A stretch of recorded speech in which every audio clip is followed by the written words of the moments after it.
Hello friends, ஏர் ஃப்ரையரில் இவ்வளோ ஈஸியாக இவ்வளோ சாஃப்டாக மஃபின் செய்ய முடியுமா? உங்களால் நம்ப முடியுதா? இந்த மஃபின் வந்து சிம்பிளான இன்க்ரீடியன்ட் தான், ஆனால் சூப்பராக இருந்தது. எப்படி பண்ணலான்னு பார்க்கலாம் வாங்க. ஒரு மிக்சிங் பவுலில் ஒரு பனானாவை எடுத்துக்கோங்க. அதை நல்லா வந்து ஸ்மாஷ் பண்ணிக்கோங்க.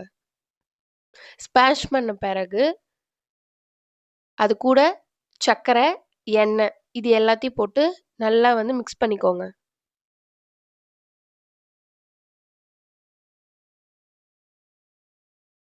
மிக்ஸ் பண்ண பிறகு அது கூட 2 டேபிள் ஸ்பூன் வந்து மில்க் ஆட் பண்ணி நல்லா மிக்ஸ் பண்ணணும். எப்படின்னா, நீங்கள் போட்ட சர்க்கரை வந்து நல்லா கரையணும். கையை வச்சு பார்த்தீங்கன்னா வந்து சர்க்கரை திப்பி திப்பியாக இருக்கக்கூடாது.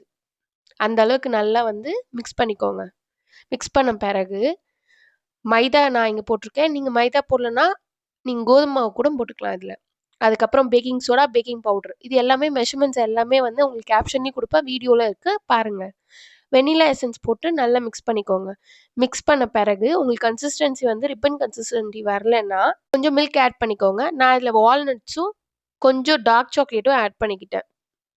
ஆட் பண்ணி கொஞ்சம் பால் போட்டு நல்லா மிக்ஸ் பண்ணிக்கிட்டேன். ரிப்பன் கன்சிஸ்டன்சி வந்துடுச்சு.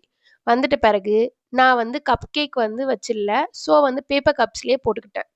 பேப்பர் கப்ஸில் போட்டு நல்லா ஒரு ஸ்கூப் போட்டுக்கிட்டேன். ஒரு ஸ்கூப் போட்ட பிறகு அது மேலே வால்நட்ஸும் கொஞ்சமாக வந்து சாக்கோ சிப்ஸும் கார்னிஷ் பண்ணிட்டேன். இப்போ ஏர் ஃப்ரையரை 160 டிகிரிக்கு 1 மினிட் வந்து ப்ரீ ஹீட் பண்ணிக்கிட்டேன்.